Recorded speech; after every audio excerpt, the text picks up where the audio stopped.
Salut à tous, la team OL, Thomas M. Show pour OL Fan TV, avec un petit peu de décalage de retard. Eh bien, je vais vous donner mes impressions sur le match OL Lille. Bien sûr, il y aura le rétexte en statistiques, les statistiques individuelles. Vous avez vu peut-être pour la plupart mon vlog. C'était un match importantissime pour l'Olympique Lyonnais. Ça nous permettait probablement de réduire l'écart avec Lille pour essayer de leur chipper cette deuxième place qui, selon le président Aulas, leur était assurée à 99%. C'était aussi un moyen d'écarter ou en tout cas maintenir à distance nos voisins les chiens verts qui nous talonnent aujourd'hui. Il y avait beaucoup de choses dans ce match. C'était aussi se prouver que sur des grands matchs, on était encore capable de créer quelque chose, de créer une dynamique, de surfer finalement sur une dynamique qui avait été mise en place après l'annonce du départ de Bruno Genesio en fin de saison. Il y a beaucoup de choses qui se jouaient sur ce match contre Lille et aussi côté supporter, retrouver ce plaisir de retourner au stade pour une belle affiche. Encourager son équipe, essayer de vibrer. Bref, il y avait tout un cocktail un peu explosif pour ce match-là. Toutes les conditions étaient réunies pour du spectacle. Et oui, ça a été un match, un bon match. Un bon match, on ne va pas dire un match spectaculaire, mais un bon match. Où on a vu un premier quart d'heure lyonnais extrêmement intense, c'est ce que j'ai dit. Vraiment beaucoup de rythme dans les transmissions, beaucoup d'envie d'aller vers l'avant, d'avoir un bloc haut, d'un bloc compact, des joueurs très très concentrés, une ligne défensive concentrée. Et ça a donné lieu par le premier but de l'Olympique Lyonnais, le but de Martin Terrier sur un bon décalage de Memphis Depay. Et puis après, malheureusement, on s'est fait rejoindre au score. Ouais. Encore une fois sur une erreur défensive, une maladresse, mais on y reviendra de Jason Denayer. Et puis ensuite, on a été mené sur encore aussi une largesse défensive. Et puis, on a fini par égaliser d'une fort belle manière. Et là, le public s'est vraiment réveillé. Et là, vraiment, on a senti de l'engouement pendant 10 minutes. On y a cru, on s'est dit, tiens, on est capable d'aller chercher cette victoire. Et au final, il n'en a rien été. Nous sommes restés à 2 partout. Ce qui n'arrange pas nos affaires plus que ça, puisque Saint-Étienne est en train de vraiment fondre sur nous. Et finalement, on reste à 6 points de Lille. Donc vous voyez les gones, voilà un match finalement qui se termine un petit peu en eau de boudin. Heureusement qu'on a égalisé. Mais comme le dit Anthony Lopez, il faudra faire un 3 sur 3 sur les derniers matchs. Mais est-ce qu'on en est vraiment capable? Il y a l'Olympico qui arrive dimanche, le match contre Marseille, à Marseille, avec un Marseille qui probablement ne jouera pas en Coupe d'Europe la saison prochaine. Mais rappelez-vous l'année dernière du contexte du match, de comment ça s'est fini. Je pense qu'il y aura une grosse revanche et ils ne nous laisseront pas gagner comme ça. C'est pour ça. Il y a le match contre Marseille, ensuite le match contre Caen et puis ensuite à Nîmes. Rien du tout de facile les gones, mais enfin, bref voilà. On va essayer de faire les statistiques générales de ce match pour voir vraiment ce qui s'est passé. 20 tirs côté lyonnais, 13 tirs côté stéphanois, on a beaucoup tiré. 8 cadrés côté lyonnais, ce qui est peu. 5 cadrés aussi côté lillois. Je crois qu'ils n'ont pas inquiété Anthony Lopez de la seconde mi-temps, les Lillois. 131 passes réussies dans le dernier tiers pour l'Olympique Lyonnais, contre 84 côté Lillois. Ça, c'est une belle statistique. 13 centres à 13. Parfaite égalité au niveau des centres. Et puis, l'engagement a été total. 29 tacles réussis côté lyonnais et 24 tacles réussis côté Lillois. On a possédé 47% du temps le ballon dans le camp adverse, 53% pour les Lillois. C'est une statistique où on voit que les Lillois quand même ont pris un léger dessus, où ils ont été un poil plus haut que nous sur le terrain. 10 passes réussies dans la surface sur 20 pour les Lyonnais, la moitié, et 7 passes réussies dans la surface sur 17 pour les Lillois. Vous voyez, on est dans des statistiques correctes. Au niveau des expected goals, on aurait dû marquer 2 buts, on en a marqué 2, on a été plutôt réaliste par rapport à la qualité de nos occasions. Et la même chose côté Lillois, 1,9 donc quasiment 2 buts. Donc des deux côtés, on a été plutôt réaliste par rapport à la qualité de nos occasions. Et puis l'indice de pressing, 7,46 passes autorisées à l'adversaire avant une intervention défensive pour nous. C'est un très très bon pressing qu'on a fait tout au long du match. Et là, très très étonnant, 20 passes autorisées à l'adversaire lyonnais pour les Lillois avant une intervention défensive, ce qui montrait très clairement que la stratégie des Lillois, c'était avant tout la contre-attaque. Finalement, ils nous laissaient pratiquer notre jeu sans forcément intervenir tout de suite. Voilà, ça a été plutôt payant pour eux. Et la statistique que je vous donne maintenant, c'est les non-shot expected goals. C'est les buts attendus dans le jeu à l'approche de la surface de réparation sans qu'il n'y ait de tir. Donc vraiment pour vous montrer la qualité du jeu, qu'est-ce que ça aurait apporté en termes de but, le jeu pratiqué par les Lyonnais? Eh bien ça aurait dû apporter qu'un but et c'est la même chose pour les Lillois. Donc finalement, on a été plutôt en légère surperformance par rapport à ce qu'on a produit réellement sur le terrain. C'est pas incroyable non plus. Vous voyez, notre jeu ne nous a pas permis de se créer des grosses opportunités. Et puis si vous regardez la position moyenne des joueurs, le 4-2-3-1 classique de Bruno Genesio, eh bien en fait s'est transformé en 2-4-4 tout simplement, avec une ligne de 4 joueurs offensifs qui étaient très proches les uns des autres, qui étaient même sur la même ligne, et Fekir et Depay étaient vraiment collés l'un à l'autre.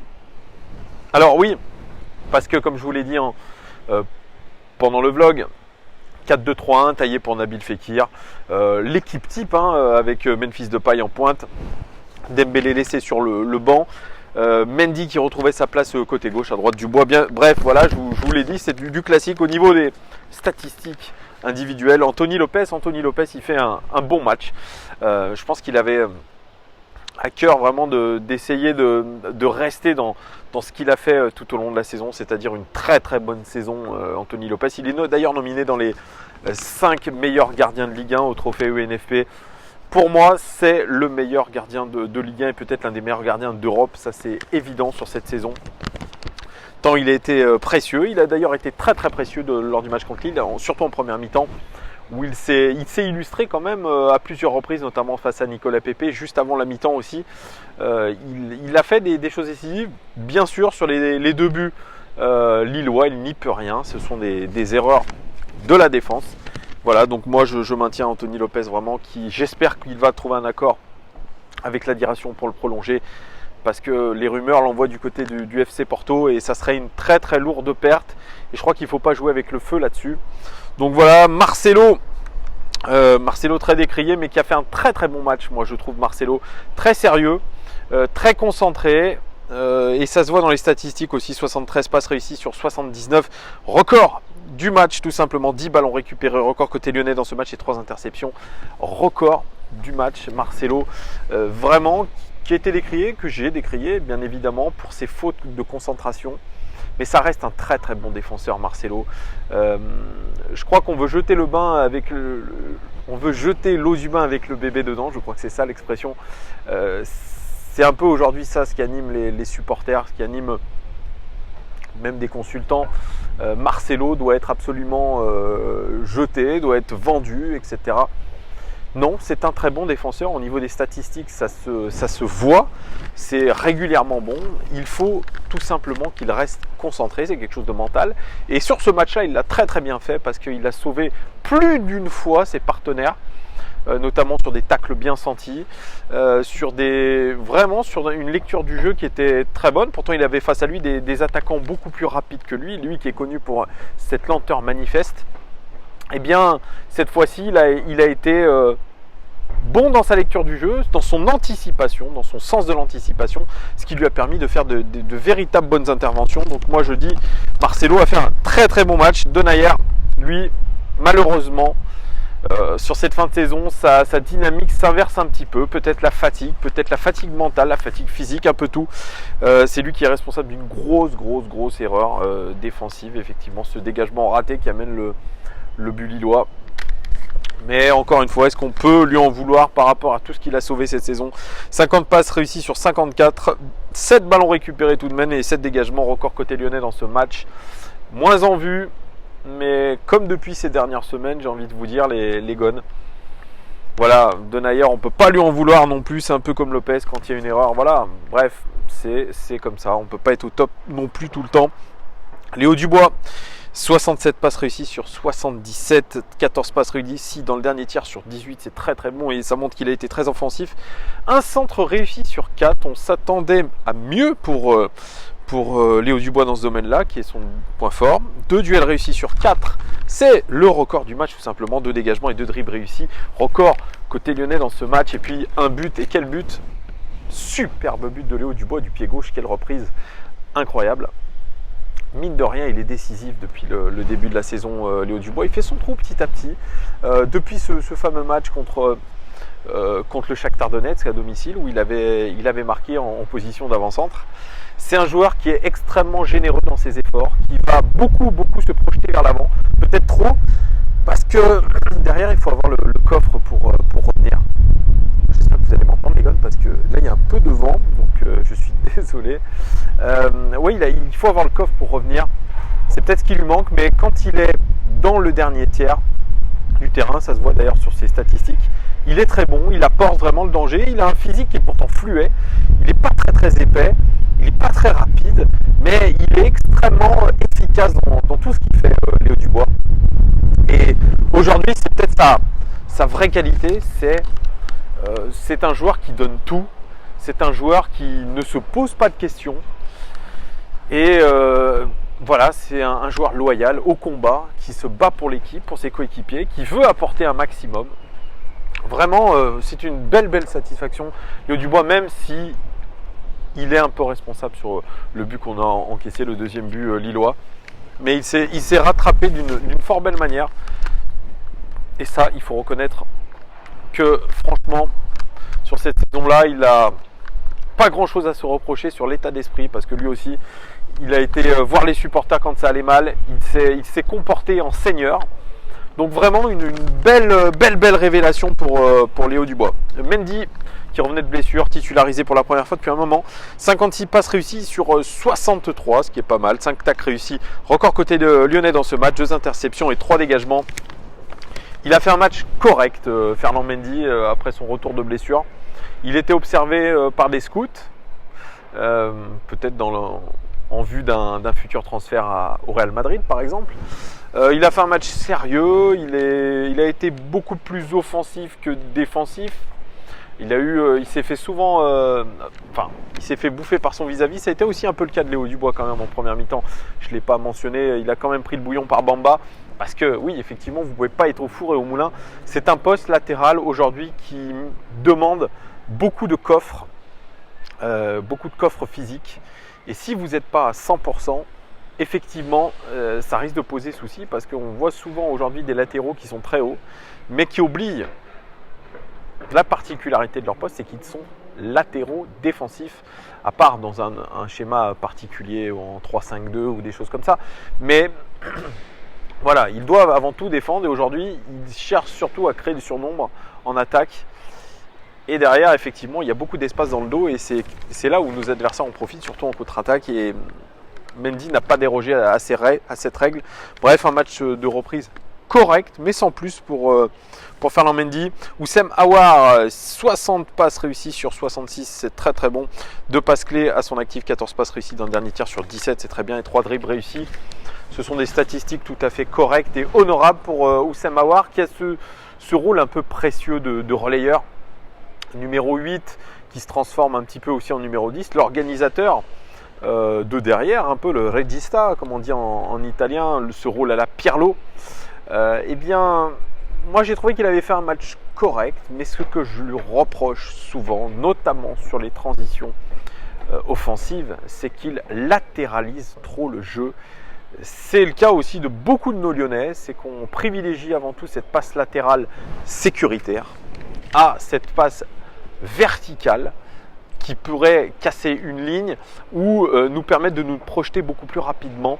Et vraiment, c'est ce qui m'a marqué dans ce match-là, c'est dans le match d'Oussem Aouar, c'est cette volonté d'être finalement,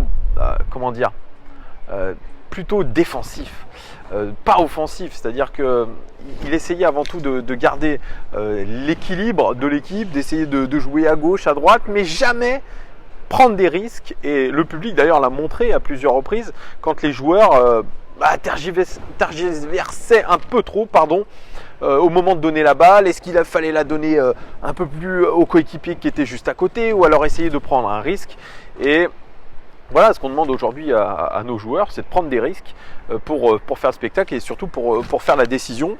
Voilà, c'est ce qui a manqué, je pense, à Houssem Aouar, Tanguy Ndombele. Une statistique, eh bien, c'est 2 passes clés pour lui. 2 passes clés seulement. Il a fait son job, Tanguy Ndombele, travailleur de l'ombre. Il a été sérieux, mais on ne retrouve pas le Tanguy Ndombele qu'on a connu en début de saison. Le Tanguy Ndombele de Manchester City notamment. Le Tanguy Ndombele du match contre le Barça, match retour. On a senti un Tanguy Ndombele beaucoup plus en retrait. Même si sur la position moyenne des joueurs, on voit que Aouar, Ndombele sont au même niveau. Et c'est là où il y a aussi un souci, c'est qu'Aouar doit être beaucoup plus haut que Tanguy Ndombele. Donc voilà, 2 passes clés quand même pour lui, mais on s'attendait à mieux, en tout cas sur les statistiques, ça se voit. Il n'est pas dans les 5 meilleurs joueurs du match, toute équipe confondue. Donc voilà, il y a quand même un petit manque pour lui qui a annoncé du côté de la Juventus, et en tout cas Jean-Michel Aulas qui l'envoie un peu de partout. Je crois que c'est un joueur qui va partir. Lui aussi était sûrement observé lors du match contre Lille. Nabil Fekir, notre capitaine, auteur d'un très bon match contre Bordeaux. 15 passes réussies dans le dernier tiers sur 19, record du match, tout simplement. 2 centres réussis sur 3, 2 duels réussis sur 4, record du match. 3 tacles réussis, 6 fautes subies, record du match. Preuve de sa disponibilité et de ses prises de risque aussi au niveau des dribbles. Et puis 2 dribbles réussis, record côté lyonnais dans ce match. Nabil Fekir, il a fait son match. Il a fait son match très clairement. Il a été là où il fallait. Il a fait son job défensif. Il a eu des occasions. Il a eu plusieurs occasions. Malheureusement, ce n'est pas rentré. Mais moi, je l'ai trouvé quand même plutôt en jambes, et il est toujours aussi précieux dans le jeu court, dans les petits espaces où vraiment ses prises d'appui sont impressionnantes. Quand vous voyez de près, vraiment sur 1 ou 2 mètres, il est capable vraiment d'éliminer un joueur comme ça, et c'est là où il est précieux dans ces petits espaces, Nabil Fekir. C'est pas un leader de la parole, parce que comme vous l'avez vu dans le vlog, quand il y a eu un but lillois, il est parti se remettre au milieu du terrain, dans le rond central, sans applaudir ses coéquipiers, sans encourager ses coéquipiers. Nabil Fekir, c'est pas un leader de la parole, c'est un leader technique, c'est un leader des pieds. Sur ce match-là, il n'a pas été forcément décisif, mais il a fait son match. Il a fait vraiment son match. Voilà, alors beaucoup attendent énormément de Nabil Fekir, parce qu'on sait qu'il a un talent incroyable, on sait qu'il peut réaliser des choses extraordinaires, mais par intermittence. Alors, ce qu'on lui demande aussi, c'est de la régularité. Lui, qui est capitaine quand même de cette équipe, qui n'a toujours pas prolongé, qui n'a toujours pas trouvé d'accord avec le club, va-t-il rester? Est-ce que c'est important aussi de le faire rester? Moi, je pense que oui. Je pense que Nabil Fekir n'est pas fini. Il faut juste qu'il trouve cette régularité, qu'il retrouve cette régularité, peut-être ce physique qui lui fait défaut depuis quelques temps quand même. Moi, je ne garde pas espoir, vraiment. Nabil Fekir, je pense qu'il est capable encore de belles choses. Martin Terrier, buteur contre Lille, et puis c'est tout.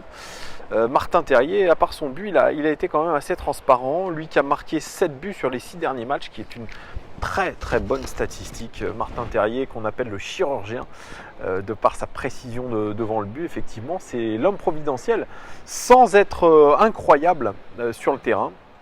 Il arrive toujours à être là au bon moment, et là il a été quand même vraiment décisif, parce que c'est celui qui a ouvert le score. Et franchement, c'est ce que dit notamment Antoine Griezmann de Diego Costa. C'est que Diego Costa, c'est le joueur qui va ouvrir le score pour l'équipe. Et ça, le joueur qui arrive à ouvrir le score, c'est quand même une grosse chose de fait dans un match. Donc oui, il est capable vraiment, Martin Terrier, d'être là au bon moment, d'être l'homme providentiel, d'être bien placé.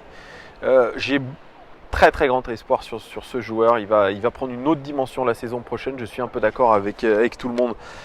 C'est un joueur qui a beaucoup de talent. Il manque peut-être un peu de consistance dans l'ensemble d'un match, peut-être physiquement, mentalement. Il doit progresser là-dessus pour être beaucoup plus décisif dans le jeu, essayer de créer des choses parce que là, voilà, il est plutôt comme un homme qui est là au bon moment. Donc c'est plutôt quand même intéressant. C'est en tout cas une bonne saison pour Martin Terrier. On continue avec Bertrand Traoré. Bertrand Traoré titularisé à droite. Bertrand Traoré qui alterne toujours le bon, le moins bon. On l'a senti quand même un peu plus en jambes, un peu plus avec de l'envie, un peu moins brouillon. 13 passes réussies dans le dernier tiers sur 13, qui est un sans faute et 2 fautes subies pour lui. Malheureusement, il manque toujours le but, la passe décisive, l'action décisive pour Bertrand Traoré qui court vraiment avec une confiance qu'il a perdue depuis fort longtemps. Il y a un problème avec ce joueur.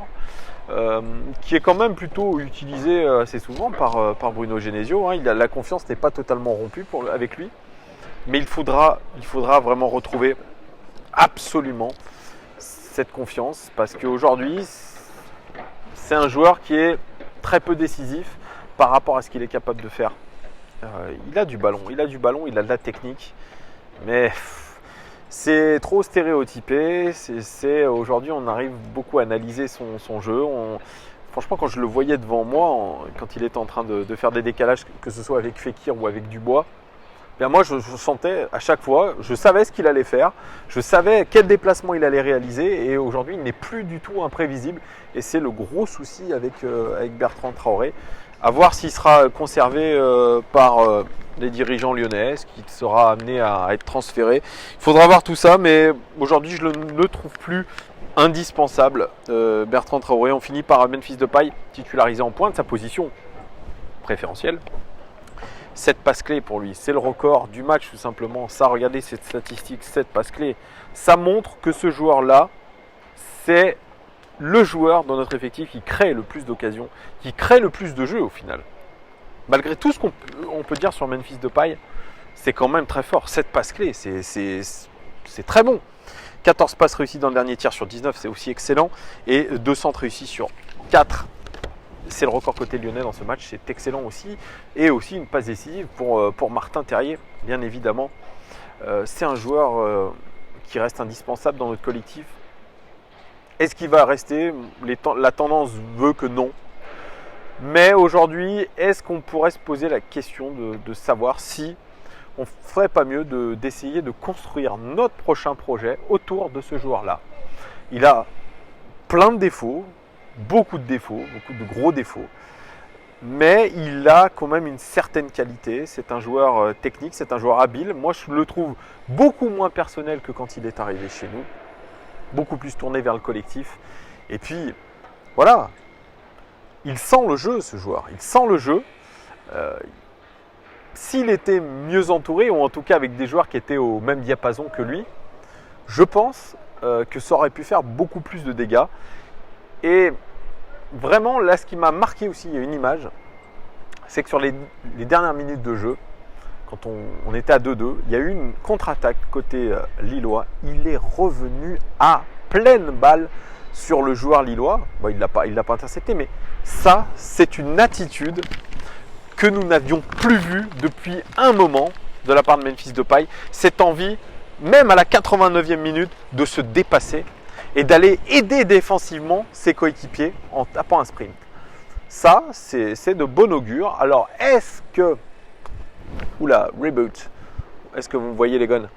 Ouais, vous me voyez, c'est bon. Excusez-moi, ça c'est tombé. Est-ce que les dirigeants lyonnais n'ont pas essayé déjà de faire un petit travail avec lui en essayant de le persuader de rester dans le projet lyonnais? Voilà, c'est à se poser la question. Voilà, dites-moi vous ce que vous pensez en commentaire, bien évidemment. Les gones, ça fait 24 minutes que je parle, c'est beaucoup. Dites-moi vous ce que vous avez pensé du match, de nos joueurs. Vraiment, dites-moi tout, comme d'habitude. Ouh, j'ai failli me casser la gueule. dites-moi tout en commentaire. Merci en tout cas de votre fidélité. Merci à tous. Like, un pouce, un abonnement, ce que vous voulez. Commentez, bien évidemment. Et désolé pour le retard. Mais mieux vaut tard que jamais, comme on dit. Allez, à très très vite les gones pour des OL Daily Mercato, notamment une piste vers un jeune Brésilien. Ça, je vous ferai la vidéo, bien évidemment. Et puis, pour bien évidemment, l'avant-match de l'Olympico. À très vite les Lyonnais.